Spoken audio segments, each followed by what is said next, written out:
Gente, ó, agora prestem atenção nesse vídeo. Tem um homem que aparece nessas imagens e ele é um novo diretor de uma creche, tá? Aí ele conversa com duas crianças, depois ele vai para uma salinha, uma espécie de depósito, onde não tem câmera. E o que acontece ali dentro, de acordo com a denúncia, é um crime revoltante. Deixa eu chamar a Robertinha. Roberta do céu, que horror é esse? E olha, eu sei porque eu vi esse vídeo, tá? E parece que são crianças bem pequenininhas, né, mana? Michel, pois é, meu amigo, segundo a polícia, ele levava as crianças para essa sala para abusar delas. E eu vou contar agora quem descobriu essa história toda, tá? Um beijo para você, Michel, bom final de semana, meu amigo. Bora seguir, minha gente, aqui com Fala Espírito Santo, porque foi a mãe de uma das vítimas que percebeu, sabe o que? Marcas íntimas no menino e ela acionou a polícia. As imagens de uma câmera interna da creche mostram o diretor adjunto entrando em uma sala com duas crianças, uma menina e um menino. Note que eles adentram para um outro cômodo que não possui câmera. O suspeito passa um pouco mais de 3 minutos com elas e, quando voltam, entrega presentes. Identificado por Alberto Luiz Freitas Monção, de 49 anos, suspeito de abusar sexualmente de crianças de 2 e 3 anos dentro da unidade. Ele ia na sala e tirava as crianças, sob o poder da professora, né, e levava para um determinado local.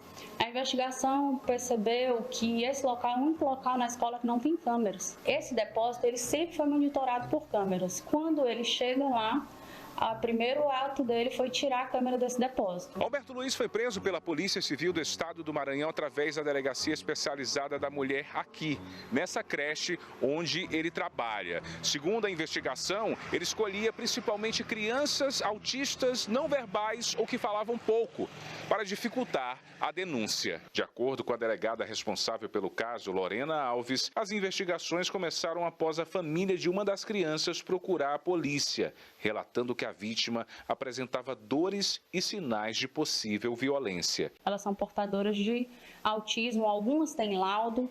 O investigado, ele cuidava desses laudos e aparentemente ele escolhia as vítimas de acordo com o laudo.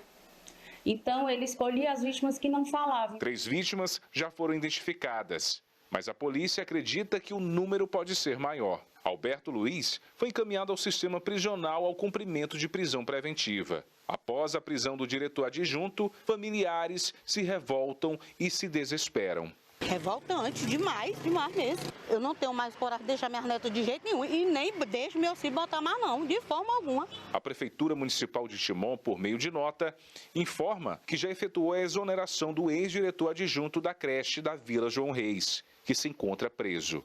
Além disso, foi determinado o afastamento de todo o corpo da direção da unidade até o final das investigações e decretada a intervenção imediata na referida creche. E agora, olha só essa história, gente. Uma brasileira ganhava dinheiro com vídeos na internet. Mas sabe de que eram esses vídeos? De tortura e matando animais, uma covardia, gente. Acompanhe agora na reportagem. Você se arrepende de tudo? Eu só vou dizer que eu já colaborei com a polícia, estou colaborando, passei a senha dos meus celulares, todos os meus aparelhos. Durou pouco a prisão da empresária Dayana de Almeida, suspeita de gravar vídeos de tortura com animais para vender essas imagens na internet. Os vídeos gravados por Dayana mostram agressões brutais a pequenos animais, como pintinhos e coelhos. Segundo as investigações, os clientes encomendavam os materiais via e-mail, especificando o tipo de vídeo desejado. Em seguida, ela comercializava o conteúdo online na Deep Web.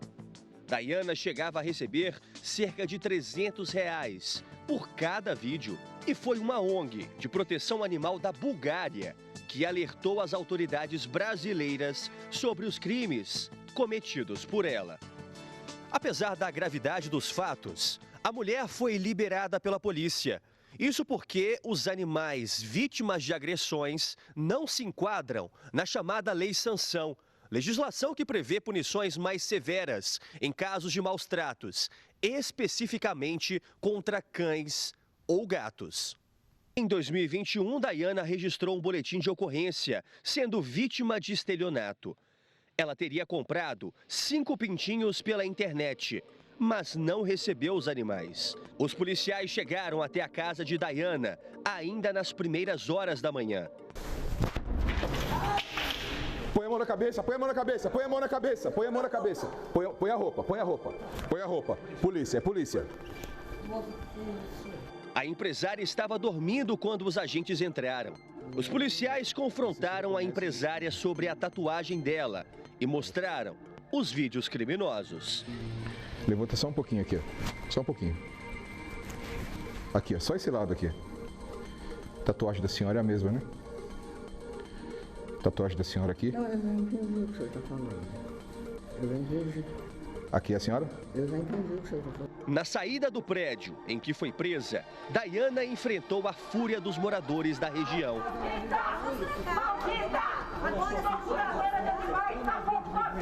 Dayana, justifica!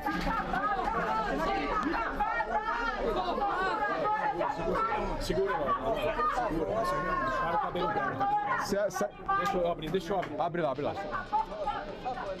Agora a polícia tenta identificar se outras pessoas estariam envolvidas no esquema criminoso e rastrear quem comprava e financiava os vídeos de maus-tratos pela internet. Causa uma revolta na gente, né? Toda vida importa. E olha, gente, 2 ladrões foram baleados por um policial militar de folga que presenciou um assalto. Um morreu e o outro está sob custódia no hospital. O terceiro conseguiu fugir, levando um cordão de ouro de um DJ. O Porsche azul estacionado na conveniência do posto de combustíveis foi atingido por tiros durante o assalto no Tatuapé. O DJ Japa NK foi rendido por assaltantes armados e o alvo era esta corrente de ouro, avaliada em R$100 mil. Um policial militar de folga tomava café no local, percebeu a ação e reagiu. O Porsche, avaliado em R$1 milhão, é do influenciador Biel Drake, que também estava no posto no momento do assalto. Ele não ficou ferido. Até o momento não se sabe se Biel e Japa NK estavam juntos ou se foi só uma coincidência. Bagulho, escutei já uns barulhos de tiro, já corri pro banheiro, tropa. Não sou besta, esse barulho de tiro eu vou ficar. Quando eu saio do banheiro que parou o tiroteio, saí do banheiro, meu carro já tava alvejado. Um garoto no chão, bem novinho, morto. Já falei, oxe, o que aconteceu, mano? Questão de segundo, entrei, tomei um café, o bagulho saiu, o que aconteceu? Ah, rolou um roubo. 2 suspeitos foram atingidos. Um deles caiu no pátio aqui do posto e morreu logo depois. Já o comparsa conseguiu fugir com a ajuda de um terceiro criminoso em um carro, mas foi encontrado logo depois em um hospital. Ele está internado sob escolta policial. A arma do policial foi apreendida para a perícia. O terceiro envolvido continua foragido e a joia do DJ ainda não foi recuperada. Agora eu chamo a sua atenção para essa cena. Imagine o seguinte, você está dirigindo e de repente o carro ameaça levantar voo. Foi o que aconteceu com uma motorista, minha gente. Dá só uma olhada nessa imagem aí, o carro passa e de repente empina, como se a motorista tivesse dado um cavalo de pau, quer ver? Só que no ar. Olha aí, que loucura, olha só. Por outro ângulo, é possível ver que após girar, o carro parou, escorado na parede de uma loja. Na verdade, um fio solto da rede elétrica que enroscou na roda do veículo foi o que causou essa cena para lá de inusitada. Mais uma vez aí para você ver o carro rodopiando praticamente no ar ali. Apesar do tremendo susto, ninguém ficou ferido, tá? O acidente impressionante foi em Betim, na Grande Belo Horizonte. Imagina só o que passa na cabeça da pessoa que está vendo uma cena dessa, né? E o susto de quem viveu isso também. Gente, criminosos roubaram uma farmácia e deram origem a uma perseguição. Para sorte da polícia, um deles esqueceu um documento pessoal no local do crime. Aí ficou fácil, né? Identificar o ladrão. As câmeras de segurança registram o momento em que 2 assaltantes entram na farmácia. Do lado de fora, um terceiro comparsa aguarda no carro. O anúncio do assalto é rápido. Funcionários e o cliente que estava no local são rendidos e levados para o fundo da loja. Mas a quadrilha não queria dinheiro ou celulares. O alvo era específico e valioso. Medicamentos de alto custo, como as cobiçadas canetas emagrecedoras. Com as sacolas cheias, eles fogem em direção ao carro que era alugado. A polícia militar foi acionada rapidamente e o cerco foi fechado. O que se seguiu foi uma perseguição de mais de 5 quilômetros por ruas movimentadas de São Paulo. A fuga só parou quando os criminosos perderam o controle e atingiram o carro de um inocente. O motorista atingido sofreu ferimentos leves, foi socorrido e passa bem. No caos da batida, 2 assaltantes conseguiram correr e sumiram entre as ruas. Já o terceiro não teve a mesma sorte. Foi preso em flagrante no local. Ele já foi preso por roubo, porte ilegal de arma de fogo. Ao revistar o carro usado no crime, os policiais encontraram algo inusitado. No banco do passageiro estava o documento de um dos fugitivos. É uma vara de soltura, onde tem as datas que ele precisa carimbar no fórum. Toda a carga avaliada em R$30 mil foi recuperada e devolvida à farmácia. A polícia agora investiga se o grupo faz parte de uma quadrilha especializada nesse tipo de carga. São várias quadrilhas, na verdade, que estão na prática desse tipo de crime por conta do alto valor do medicamento. Então são várias, não existe só um grupo fazendo esse tipo de crime. E olha, um policial militar foi preso por estelionato. Presta atenção nessa história, olha só o que ele fazia. A suspeita é de que ele trocava as etiquetas de preços de produtos de uma rede internacional de lojas de casa e construção, tudo isso para pagar mais barato pelas mercadorias. Com um possível golpe, uma compra de quase R$15 mil sairia por pouco mais de R$500. Olha aí. O cabo da PM, Breno Pinheiro Damasceno Santos, de 36 anos, estava de folga. Ele carrega um carrinho de compras e é abordado por um segurança no estacionamento da loja do Butantã, em São Paulo. Enquanto os dois conversam, uma equipe da Polícia Militar chega à loja. Não demora e os agentes descobrem que o colega paisana trocou as etiquetas dos produtos que comprou no estabelecimento. Tudo para pagar mais barato. Com a falcatrua, ele pagou R$ 580 por uma compra que, na verdade, custaria R$ 14.800. Segundo a equipe de segurança da loja, Breno era monitorado. Existe a suspeita de que ele já tenha aplicado o mesmo golpe na loja da mesma rede em São Bernardo do Campo, no ABC Paulista. No carro de Breno, a polícia apreendeu também munições de uso restrito. Ele foi preso em flagrante por estelionato. Aproveitando o assunto, olha só essa outra história. 2 duplas, de mãe e filha, são suspeitas de aplicar golpes em uma loja de chocolates. As 4 mulheres trabalhavam na mesma unidade e, segundo a investigação da polícia, usavam as próprias máquinas de cartão para receber o dinheiro das compras, gerando um prejuízo, minha gente, de R$640 mil para a loja. As imagens das câmeras de segurança mostram uma das funcionárias colocando uma sacola sobre o balcão. Segundo a polícia, o objetivo era esconder uma máquina de cartão paralela usada pelo grupo para as fraudes. No dia seguinte, outra colaboradora repete a estratégia. Desta vez, ela usa uma placa promocional para impedir que a câmera flagre os pagamentos no débito e crédito. Segundo a polícia, o grupo criminoso era formado por 2 duplas de mães e filhas. As mulheres funcionárias da loja de chocolates, que fica em um shopping em Bebedouro, operavam um esquema de caixa 2 dentro do comércio. Os clientes pagavam normalmente usando cartões, mas o dinheiro não caía na conta da empresa. O montante, recebido usando máquinas de faturamento particulares, ia parar no bolso do grupo. A vítima e a Polícia Civil estimam que o Caixa 2, administrado por mães e filhas, tenha desviado mais de R$640 mil do faturamento da loja. As mulheres chegaram a comprar carros com dinheiro em espécie. Elas estão detidas temporariamente. Agora, a polícia e a defesa do empresário tentam descobrir o tamanho real do prejuízo. Contas bancárias e os veículos foram bloqueados pela justiça. São 2h15 e está preso o homem que matou a ex-companheiros a tiros na frente das filhas. Ele assumiu o crime e só foi preso porque foi reconhecido por um vizinho. Raimundo Nonato Ferreira da Silva, de 52 anos, estava escondido em um galpão na zona norte de São Paulo. Ele estava dormindo em um sofá quando a Guarda Civil Metropolitana o encontrou. Ele é suspeito de matar a tiros a ex-companheira, Letícia Alves de Oliveira.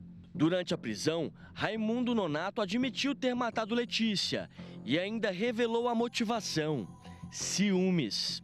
Momento de pânico. Aí falar que estava me traindo, tinha acabado de ficar com o cara, ia ficar no outro dia seguinte. Eu perdi a cabeça por isso. De acordo com a polícia, logo após o crime, Raimundo fugiu, mas não foi muito longe. Permaneceu na mesma região. Ele teria jogado fora a arma que ele usou e também o celular da vítima. 2 dias depois, um vizinho o reconheceu e acionou a guarda. Aí eu surtei e perdi a cabeça, foi isso. Você se arrepende? Tô muito arrependido, né, mas... A minha filha, ela era uma pessoa alegre, ela era uma mãe excelente, ela tinha 2 filhas, uma de 6, a outra de 2 anos, trabalhava, sempre trabalhou, sempre batalhou.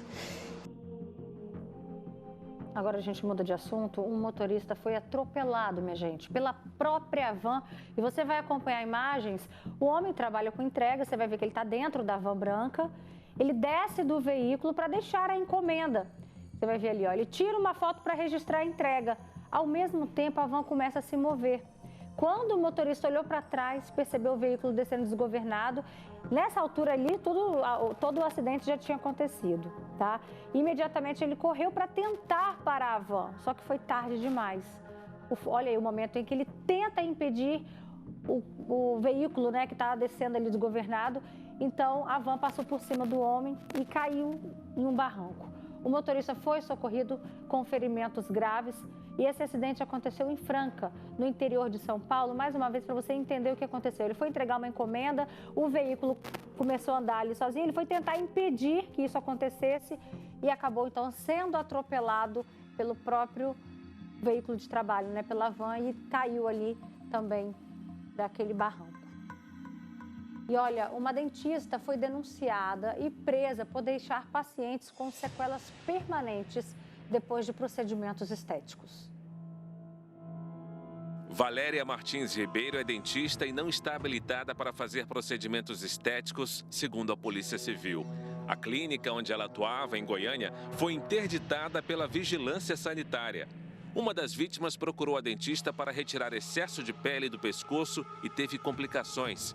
Eu tive muitas sequelas, dores, muitas dores. Ela deformou o meu rosto, sofro até hoje com isso. Outros 7 pacientes denunciaram à polícia que sofreram lesões graves e sequelas permanentes após cirurgias. A defesa de Valéria disse que só vai se manifestar depois de ter acesso à investigação. A dentista vai continuar sendo investigada sobre o crime de lesão corporal grave, né? E depois da análise dos documentos que foram apreendidos, recolhidos, a situação, vamos verificar se há outros crimes. Dentistas podem realizar alguns procedimentos estéticos desde que tenham habilitação específica. E ainda falando sobre esse assunto, depois da morte de uma maquiadora causada por um procedimento estético, outras mulheres relatam ter vivido um pesadelo e com a mesma médica. Uma delas é uma advogada que conta que o PMMA, a mesma substância aplicada na maquiadora, se espalhou pelo corpo e quase a matou. Em depoimento, a médica Tabita Nunes confirmou ter aplicado 300 mililitros de PMMA. A polícia investiga se o procedimento pode ter relação com o que aconteceu com a maquiadora.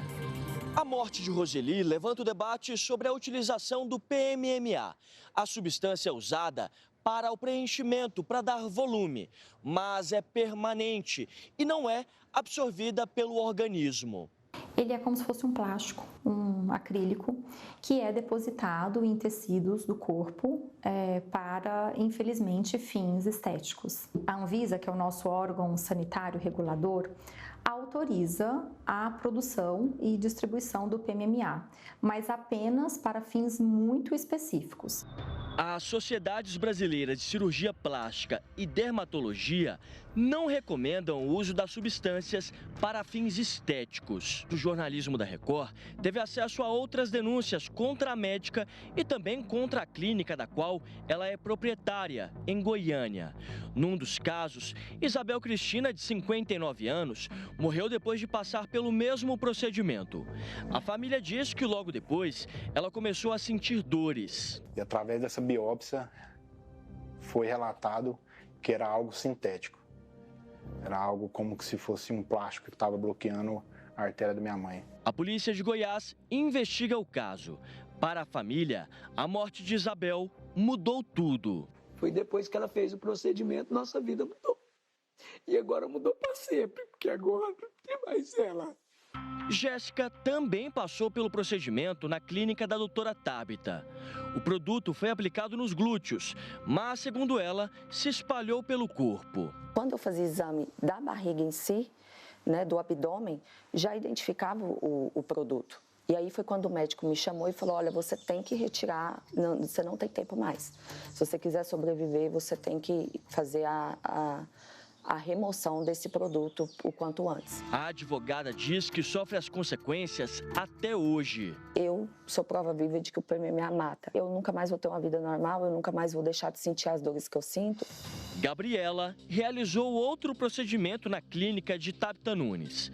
A promessa era de resultados em 72 horas, mas ela conta que teve queimadura de 3º grau, necrose na pele e precisou passar por vários tratamentos. Durante um ano eu fiquei à mercê desse tratamento. Foi em 2024, até hoje eu faço tratamento para tentar reverter uma cicatriz e umas manchas que ficaram na minha barriga, nas minhas costas, enfim. Agora a gente muda de assunto. Um surfista ajudou a salvar a vida de 2 pescadores que tiveram um barco, gente, virado por uma onda. Presta atenção, os pescadores caíram longe do barco e ficaram à deriva. Um surfista que estava por perto, olha só que bacana, ele usou a prancha para sustentar os 2 homens com a cabeça para fora da água, né? Até a chegada da equipe de salva-vidas. Os pescadores foram levados para a praia e, como não tinham sinais de afogamento, foram liberados. O barco deles virou, depois de uma forte onda, em uma área em que a água de um rio se encontra com o mar em Peruíbe, no litoral de São Paulo. Olha só, parece até um verdadeiro anjo da guarda na vida desses pescadores, né? E que bom que o surfista estava ali no dia certo, na hora certa, no local certo para salvar esses pescadores. Eterna gratidão, né? Eles devem ter. E olha, agora presta atenção nessa história. Um homem totalmente nu, peladão, foi flagrado tentando destruir um carro. Olha só. O vídeo foi gravado por clientes de um bar e mostra o homem completamente nu na calçada. Ele aponta para o carro e, segundos depois, sobe no veículo. Em seguida, pula diversas vezes sobre o teto. Ele tenta tapar as partes íntimas com uma das mãos. Percebe que está sendo filmado e parece se divertir com a situação. Depois se abaixa e dá tapas no carro, até se desequilibrar e pular novamente na calçada. Nesse outro flagrante, as pessoas se assustam com a ação. Um rapaz até quer intervir, mas os colegas orientam que ele não se intrometa. Mas você não vai... Era noite e a avenida estava movimentada por causa dos bares da região. Muita gente ligou para a polícia. Quando os militares chegaram, encontraram o peladão da mesma forma que ele aparece nos vídeos.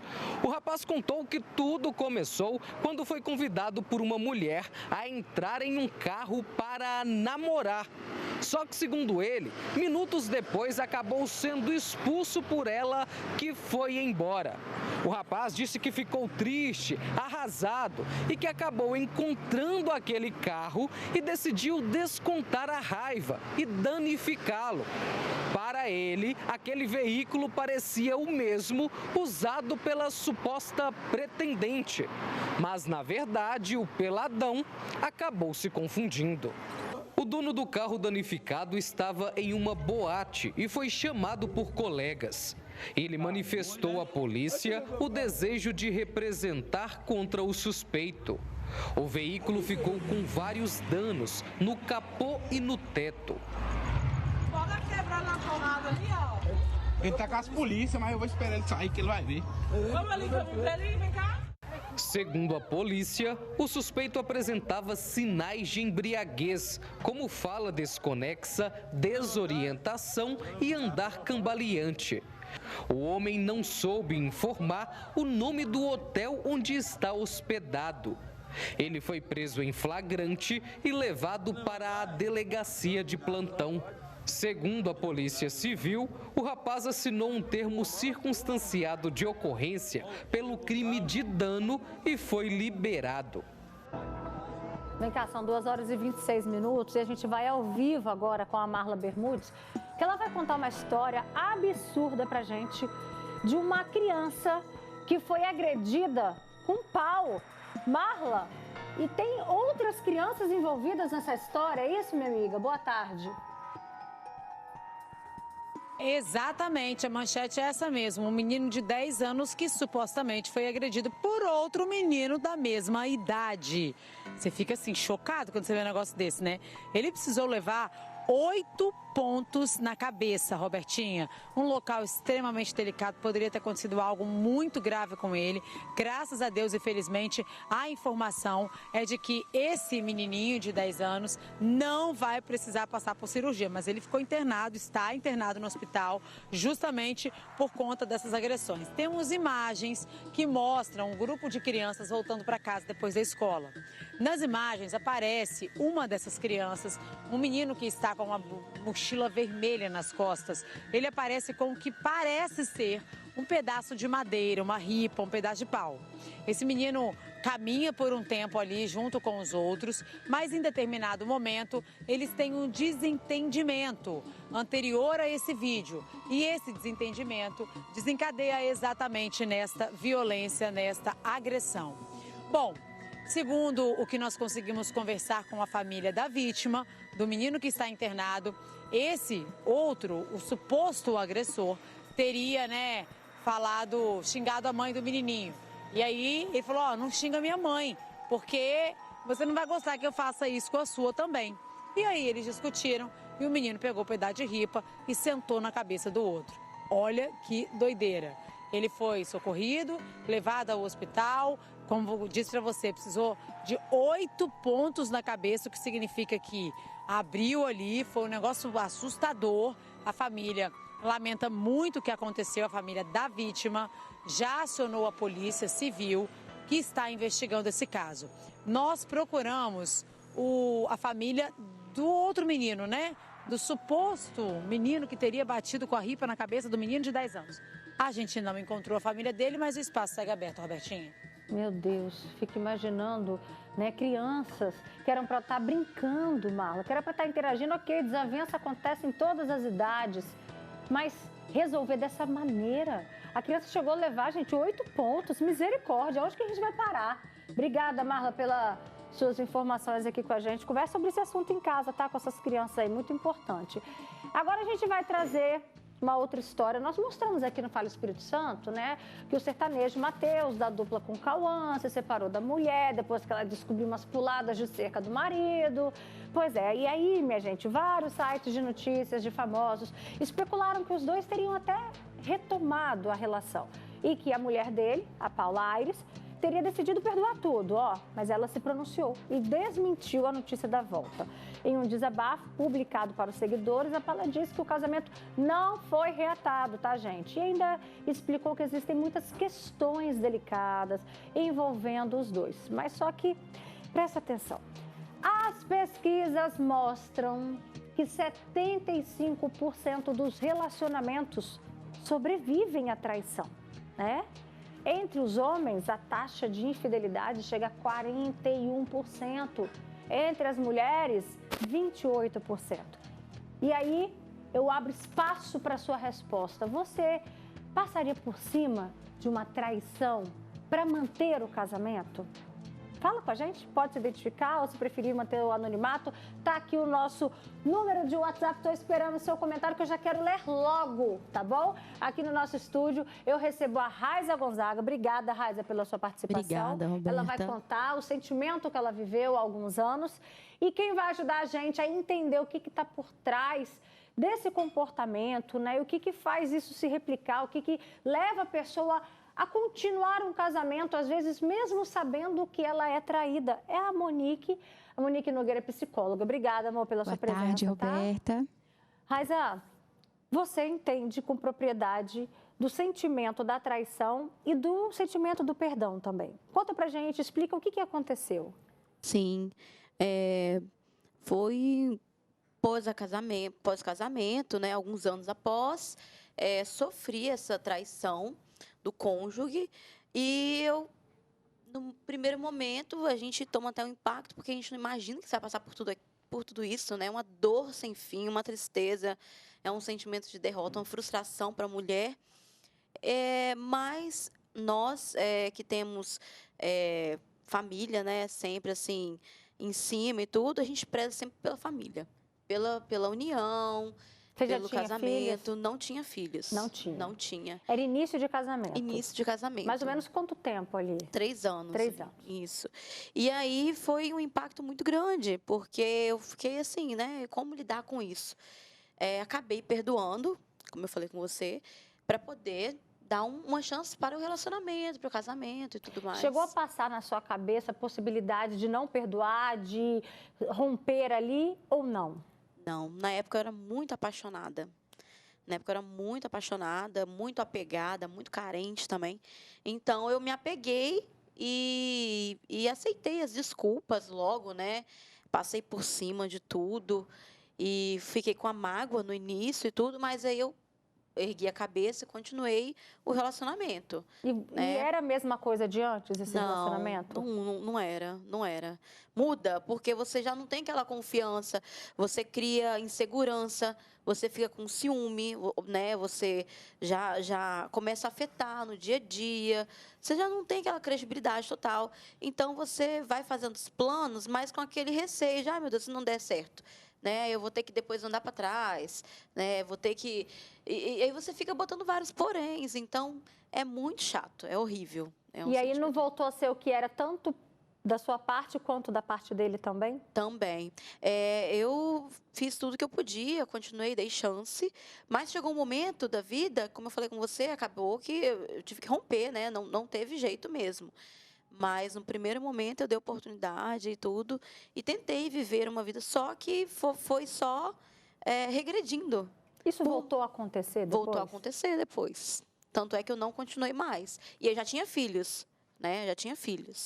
Então, a gente luta, nós mulheres lutamos muito pela família, né? Pela família, vamos construir uma família, vai passando por cima das coisas. A gente, eu acho que desde sempre é doutrinada a engolir as coisas, aceitar para poder viver uma harmonia, porque o homem tem que liderar, né? A gente tem que aceitar tudo. Então, foi assim que eu iniciei, infelizmente, né? Errado, mas foi. Depois eu acabei rompendo realmente a relação tóxica. Daqui a pouquinho você vai contar então pra gente como é que foi viver esse sentimento pela segunda vez, até porque as pesquisas mostram, minha gente, quer queira, quer não queira, que quem trai tem 3 vezes mais chances de depois repetir esse erro. Monique, antes de abrir espaço para você falar, vou só ler alguns comentários que chegaram, que eu acho que já pode contribuir um tanto para o nosso bate-papo. Roberta, boa tarde. Eu não quero me identificar, mas eu com 4 anos de noivado traí a minha noiva. Bateu um arrependimento muito forte, a pessoa diz. Naquele momento eu estava com muita raiva dela. E naquele momento ficamos 15 dias sem falar um com o outro e ela me perdoou. Hoje estamos juntos. Outro relato. Roberta, meu nome é Valéria, eu sou 100% Marília Mendonça. Traição não tem perdão. Outro comentário, boa tarde. Com certeza o perdão existe. Passaria sim por cima.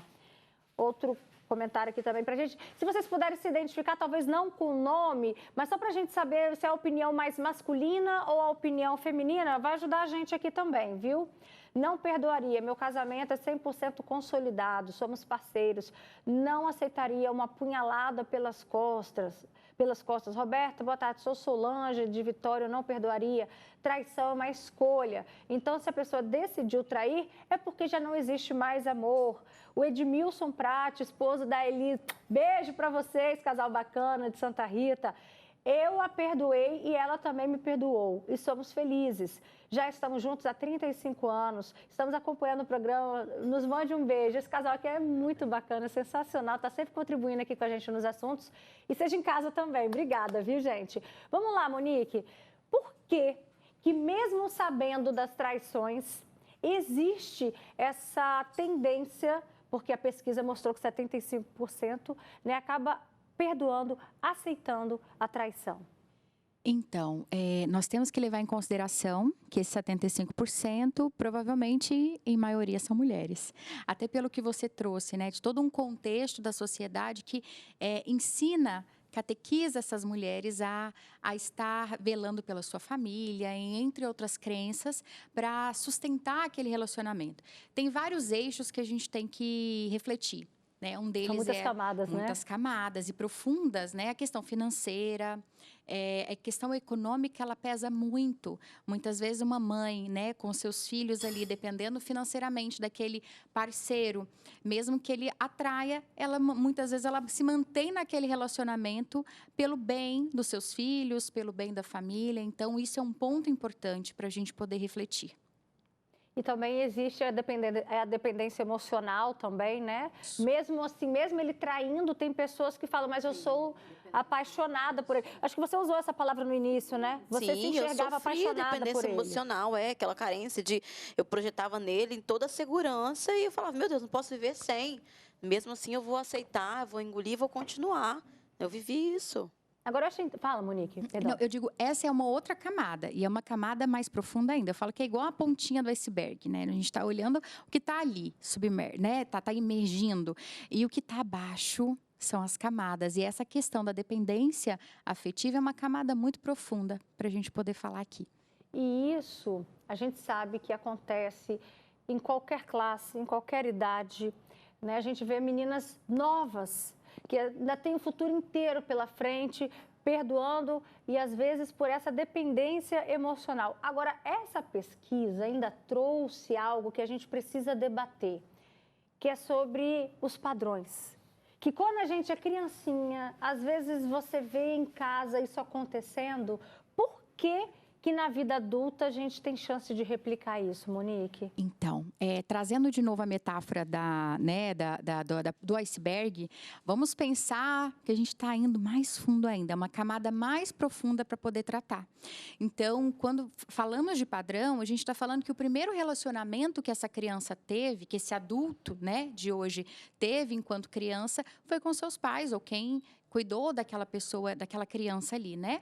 Então, o primeiro relacionamento amoroso que ela teve, entre aspas, né, claro, mas foi a referência, foi com a sua mãe, foi com seu pai.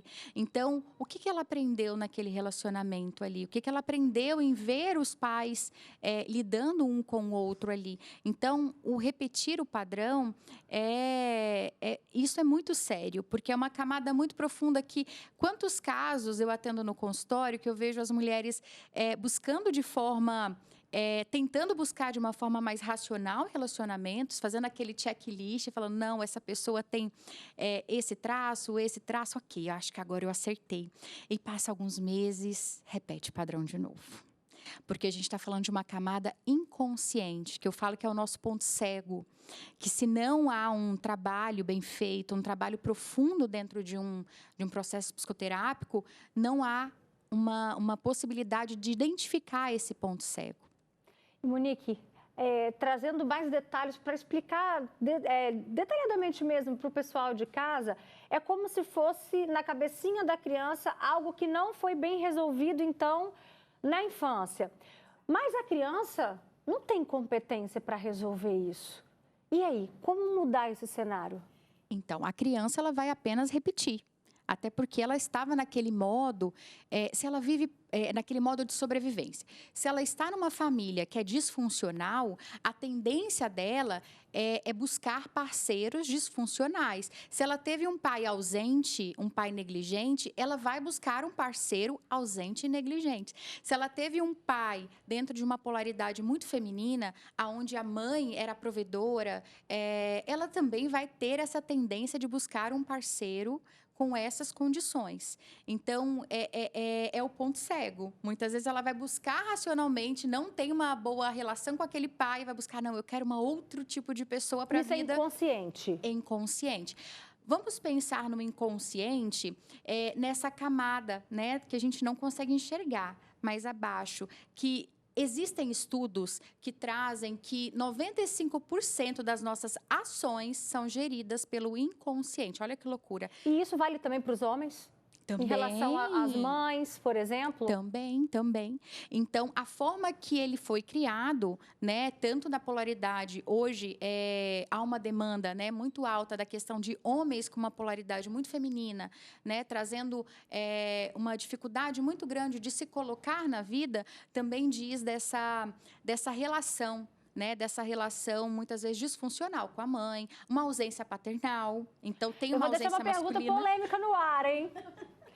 Quantos casos a gente também vê, por exemplo, de pais que traíram as mães, né, o marido e a mulher, o filho acompanha aquilo e o filho não vai por esse caminho. O que explica isso? Né? Então, todo pai que traiu o filho também vai trair a futura esposa? Será que é por aí?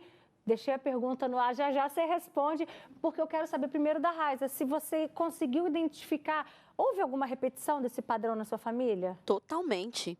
Até a separação, o tempo de casamento dos meus pais, do meu, foi o mesmo, né, do meu casamento. Então, assim... Durou quanto tempo seu casamento? 12 anos. E sua mãe e seu pai também foi nessa faixa? 12 anos. Então, assim, quando chegava perto aos 12, que eu estava vendo toda aquela situação que eu estava passando, eu falava, não acredito que eu vou me separar. Mesmo padrão dos meus pais, estou repetindo. Eu comecei a cair na consciência, porque antigamente não falava sobre isso. Hoje em dia, fala-se muito sobre repetição de padrão, sobre como quebrar padrão, que é muito difícil, né? E aí eu falei, meu Deus, eu tenho que procurar ajuda para isso, para poder quebrar isso, né? E porque realmente, da mesma forma, aconteceu. E eu falei, meu Deus, meu pai já chegou até a falar comigo sobre, e a gente fica preocupado, né, com essa situação, porque fala... O que a gente... Parece que a gente faz algo de errado, mas não é. É o ponto cego, é o subconsciente da gente. Que a gente projeta no outro o que viveu na infância. É incrível isso. Mas é complexo, né? Vamos ler aqui mais participações. Fui traída no começo do casamento, agora ele volta a me trair. Só que agora eu vou acabar com esse casamento. Vou parar aqui, então, nessa pergunta. Aquela outra, deixa guardada, Monique, aquela outra.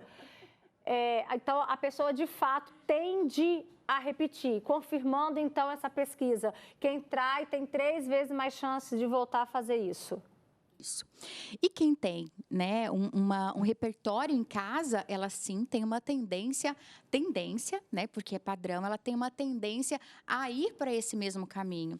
Só que a vida ela vai acontecendo, então as escolhas, as buscas, a ideia moral, a ideia de vida que aquela pessoa vai construindo enquanto criança, enquanto adolescente, depois enquanto adulto, de outras referências, um professor da escola, um pai de um amigo. Então, isso já responde a pergunta que eu tinha deixado no ar? Sim, então, vai, também. Manda ver, então, vai. Explica melhor, então, pra gente. Por que nem sempre esse padrão... Né? Às vezes tem pais que traíram as mães, e aí, será que é certo? É por A mais B que o filho vai trair a futura esposa? Não. Senão a gente vai para uma bengala também, né? Já pensou? Todo mundo que tiver uma história onde o pai traiu, eu traí, pode virar até uma bengala. Não é nesse sentido. Há uma tendência, né? Então, a pessoa ela vai escolhendo, vai fazendo as suas escolhas ao longo da vida. Existe esse ponto cego, mas ele pode ser iluminado com o autoconhecimento. E o autoconhecimento está nas suas escolhas. Um bom livro que você escolhe, o professor da escola, como eu disse, o pai de um amigo que você vê que tem uma relação familiar, uma relação amorosa saudável com a sua esposa, amigos. Então, vai das suas escolhas. Se você não tem uma referência saudável dentro do seu lar, busque fora. né, com o pai de amigos, com colegas, e aí você vai criando um novo repertório para você poder reproduzir. E a produção desse comportamento vai de uma escolha consciente. A partir do momento que você vai repetindo, aí sim vai se tornando um novo padrão neuronal no seu cérebro, e aí você começa a até criar um hábito daquilo ali. Então, uma tendência, a tendência de você trair, ela vai se diminuindo, porque você vai criando um outro padrão saudável. Falou lindo, gente. Gostei muito. Você conseguiu explicar muito bem. E achei interessante, né, você fazer essa analogia, né, que o ponto cego pode ser iluminado. É possível, então, mudar esse padrão. Vou ler mais comentários. Boa tarde, não quero me identificar, eu fui traída por muitos anos. Meus filhos eram pequenos. Hoje estão com 24 e 21 anos. Mantive o casamento e perdoei. E hoje é ele que está fazendo terapia, porque não se perdoa, porque fez a família sofrer. Hoje temos 27 anos de casados. E aí? Isso aqui é possível também, né? A pessoa carregar as consequências de um erro. É o banquete das consequências, né? Tá todo mundo, a partir do momento que você banca o seu desejo, você banca a sua escolha, você também vai ter que abarcar com aquela consequência. Vamos falar que o ponto cego dele se iluminou com o processo de terapia dele. E aí ele está conseguindo perceber as consequências que isso traz no âmbito familiar, as consequências que agora ele está trabalhando o auto-perdão. Isso é muito importante. A traição, ela está muito ligada à autoestima. Uma pessoa com baixa estima busca um lugar de traição. Não só a baixa autoestima, né? Então, a gente está falando de vários fios aí. A compulsão sexual, né? A narcisismo. Então, tem várias outras camadas aí. Mas um deles é esse. Outro comentário, eu fui traída e não consegui perdoar, vai fazer 5 anos e até hoje não falo com ele. Acabou um relacionamento de 10 anos e foi com uma colega minha, ou seja, uma apunhalada dupla, né? Misericórdia. Roberta, eu já fui traída e voltei para o meu companheiro e pior, mais de 2 vezes, dependência emocional, eu tive muito com ele. A Léa também participa com a gente, já fui traída e perdoei por conta das minhas filhas e conselhos de minha mãe e minha madrinha. Mesmo assim, mesmo todos contra.